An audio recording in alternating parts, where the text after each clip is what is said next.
जय हिंद बाबू। अजय सर के YouTube channel में आप सबका स्वागत है। आज मैं आप लोगों को इंग्लिश ग्रामर में नरेशन का एक टॉपिक है इम्परेटिव सेंटेंस। आप देखेंगे इम्परेटिव सेंटेंस,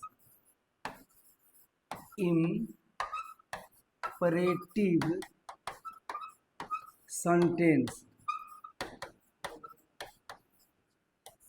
इम्परेटिव सेंटेंस जिसका अर्थ होता है, ध्यान से देखेंगे, जिसका अर्थ होता है आदेशात्मक वाक्य।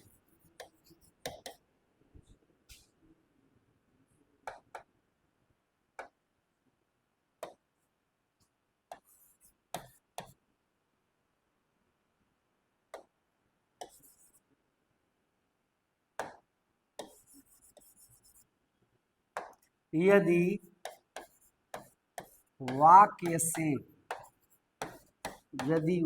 से ऑर्डर, आदेश,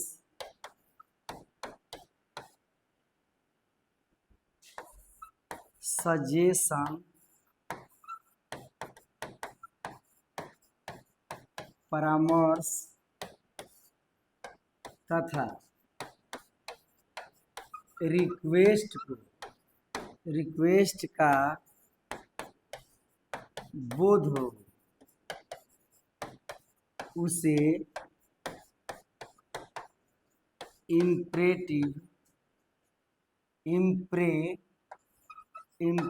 सेंटेंस कहते हैं।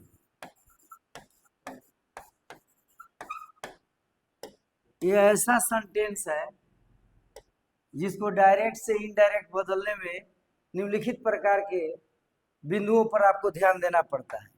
जैसे यहाँ पर डायरेक्ट स्पीच है, डायरेक्ट स्पीच।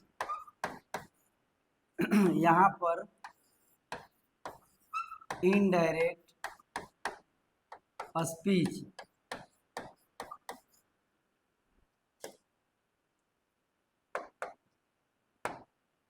ध्यान देंगे, सेड टू, यदि सेड टू प्लस ऑब्जेक्ट हो तो अर्थ के हिसाब से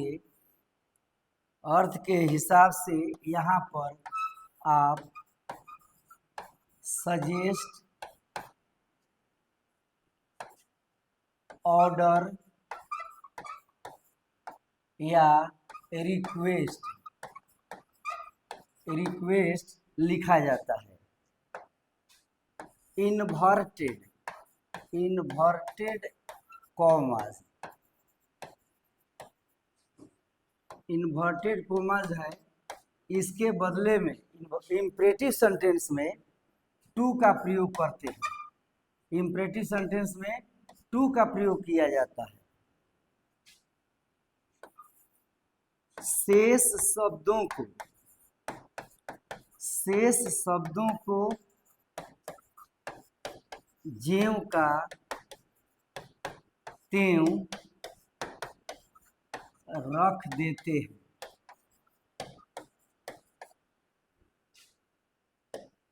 एक विशेष नोट है, इस पर आप माइंड करेंगे। नोट, यदि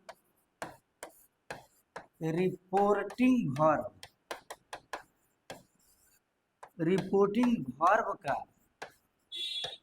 सब्जेक्ट पदवी में ऑब्जेक्ट से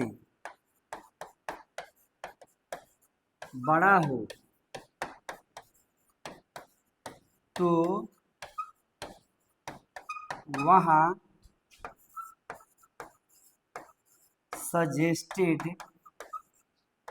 या एडवाइज्ड का प्रयोग करते हैं। अब जरा एग्जाम्पल देख करके इसको हम लोग समझेंगे। एग्जाम्पल है डायरेक्ट में, the teacher said to the student, the teacher said to the student. यहां पर देखिए, the teacher said to the student, get up at 5 o'clock, 5 o, get up at 5 o'clock,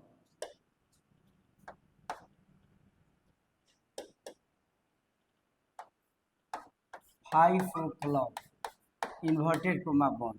आप देखिए ध्यान से, यहाँ पर ये रिपोर्टिंग वर्ब है, और रिपोर्टिंग वर्ब का ये जो सब्जेक्ट है पदवी में ऑब्जेक्ट से बड़ा है।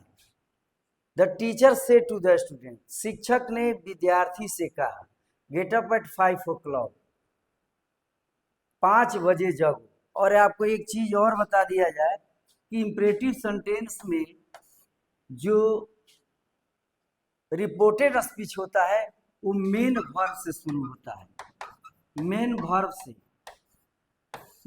से शुरू होता है, और इन्वर्टेड कॉमा के बदले में दैट का प्रयोग किया जाता है। देखेंगे इनडायरेक्ट में, indirect speech, the teacher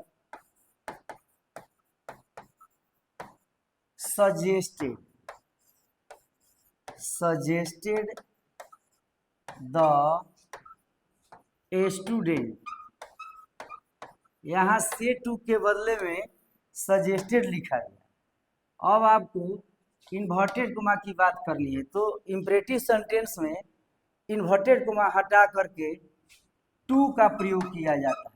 to, get up, to get up at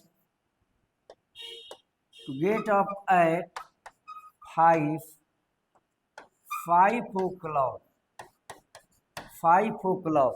यहाँ पर ध्यान दीजिए, यहाँ पर जो है रिपोर्टेड स्पीच मेन वर्ब से शुरू है, और इन्वर्टेड कोमा को जब हटाया गया तो यहाँ पर टू का प्रयोग किया गया, और बाकी से शब्दों को इन्वर्टेड कोमा के बाद हूबहू उतार दिया जाता है। अब आगे देखेंगे ध्यान से,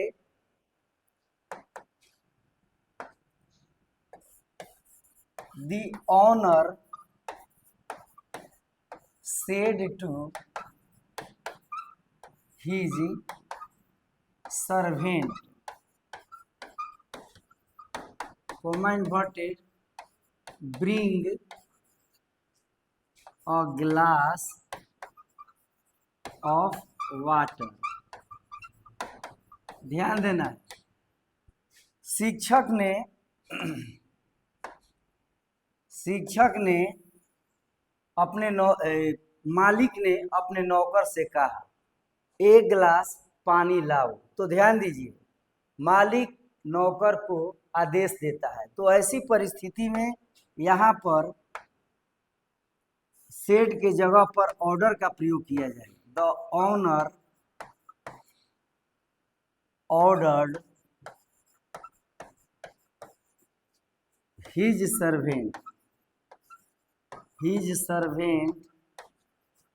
इन्वर्टेड कोमा के बदले में यहाँ पर टू, बाकी रिपोर्टेड स्पीच का जो वर्ड होता है उसको हूबहू लिख दिया जाता है। Bring a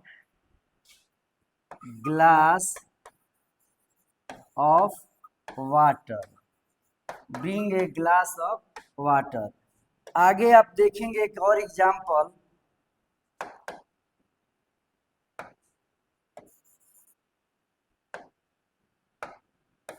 Radha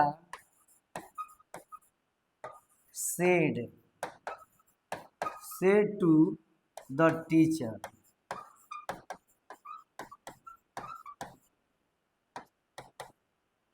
teach me please. ध्यान देने वाली बात है, teach me please, teach me please. तो आप जानते हैं कि जब सेंटेंस में प्लीज या काइंडली हो तो उसे हटा दिया जाता है और उसके बदले में रिक्वेस्टेड लिखा जाता है।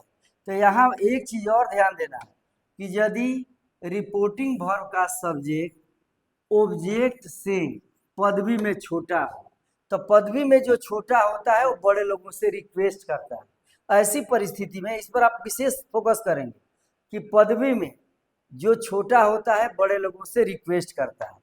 तो यहाँ पर राधा रिक्वेस्ट करेंगे, से टू के बदले में यहाँ होगा requested the teacher. Inverted coma को आप हटाएंगे, यहाँ पर लगेगा टू, टीच। यहाँ पर प्रोनाउन दिया है तो प्रोनाउन क्या होगा, प्रोनाउन चेंज होगा। फर्स्ट पर्सन है, ये रिपोर्टिंग वर्ब के सब्जेक्ट के अनुसार बदलेगा। फर्स्ट पर्सन रिपोर्टिंग वर्ब के सब्जेक्ट के अनुसार बदलेगा। टीच मी रिपोर्टिंग वर्ब के सब्जेक्ट के अनुसार बदलेगा, तो रिपोर्टिंग वर्ब का सब्जेक्ट थर्ड पर्सन है और वहां पर फर्स्ट पर्सन का ऑब्जेक्ट है। तो यहाँ पर जो थर्ड पर्सन है अभी इसका ऑब्जेक्ट हो जाएगा, तो टीच हर। और यहाँ से प्लीज या काइंडली को सेंटेंस से हटा देते हैं। अब एक न्यू रूल है, उसको आप ध्यान से देखेंगे। इम्परेटिव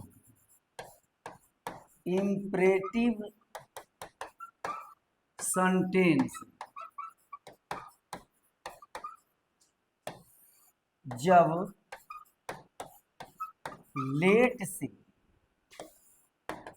लेट से शुरू हो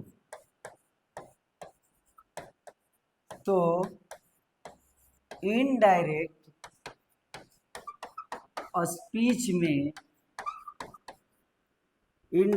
स्पीच में निम्न परिवर्तन होते हैं। निम्न परिवर्तन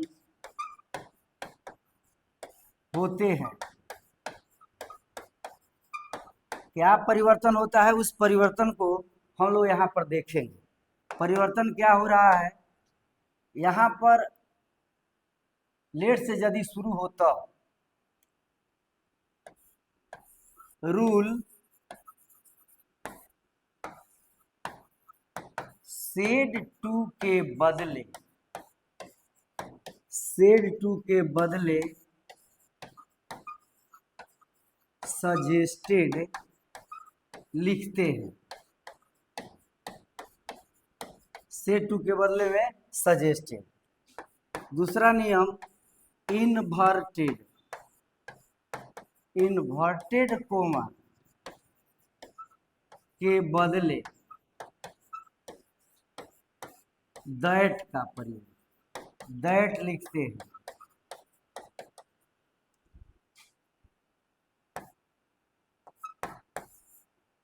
लेट को हटा देते हैं।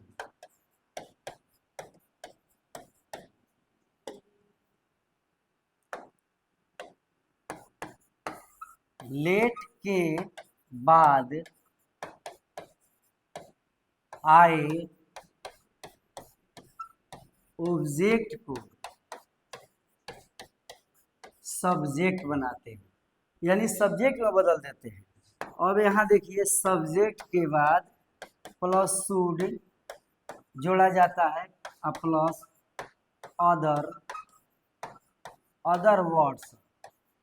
अदर वर्ड्स का प्रयोग करते हैं।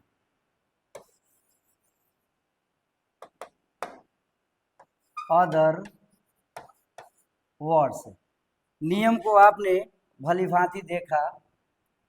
इस पर एक एग्जाम्पल मैं आपको दे रहा हूं।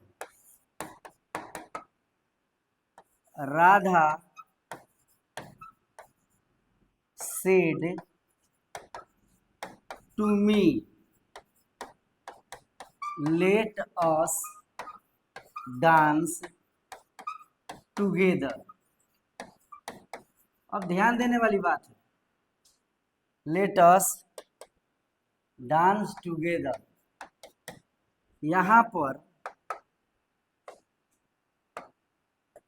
पर से टू जो मी है वो रिपोर्टिंग वर्ब है, और यहाँ पर ये रिपोर्टेड स्पीच जो है, स्पीच, ये आपको लेट के बाद आप जानते हैं कि हमेशा ऑब्जेक्ट का प्रयोग होता है, लेकिन इनडायरेक्ट स्पीच में इसको बदलते समय ये सब्जेक्ट बन जाएगा, और सब्जेक्ट के बाद शुड लिखते हैं प्लस अदर वर्ड जो रहता है उसको हूबहू लिख दिया जाता है।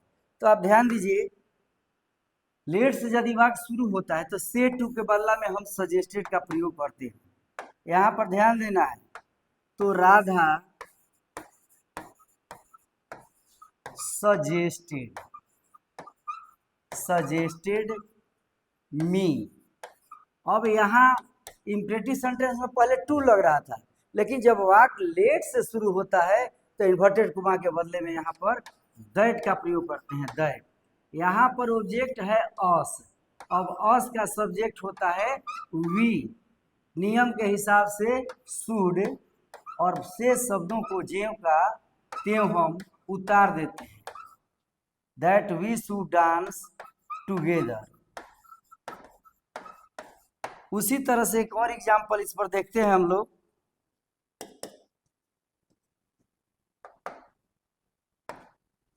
Mohan said to us, let us discuss the matter, let us discuss the matter। आओ हम लोग इस बात पर डिस्कस करें, वार्तालाप, बहस करें। तो ध्यान दीजिए, ये भी आपका इम्परेटिव सेंटेंस का है, लेकिन रिपोर्टेड स्पीच जो है लेट से शुरू हुआ है। तो यहाँ पर मोहन सजेस्टेड अस, मोहन हम लोगों को परामर्श देता है, सलाह देता है। इन्वर्टेड कोमा के बदले में यहाँ पर दैट, लेट को हटा देंगे, अस का सब्जेक्ट होता है वी, नियम के हिसाब से should discuss the matter. Imperative sentence को बहुत ही सरल तरीके से बताया गया ताकि आप समझ लें। और सबसे बड़ी चीज कि रिपोर्टेड स्पीच के अंदर जो चीज रहता है उसके अर्थ के हिसाब से रिपोर्टिंग वर्ब का सेड टू बदलता है। यहाँ पर है कि लेटेस्ट डिस्कस द मैटर, आओ हम लोग इस बात पर वार्ता करें। कोई आपस में कह रहा है कि हम लोग इससे बात पर डिस्कशन करें, विचार विमर्श करें, तो वहां पर सजेशन का बोध हो रहा है, परामर्श का बोध हो रहा है। तो इस तरह से इम्परेटिव सेंटेंस का ये चैप्टर आपके लिए मैंने बताया, और इसको आप 2-3 बार एग्जाम्पल के साथ बनाएंगे तो ये सारा आपका ओके हो जाएगा। जय हिंद, जय भारत।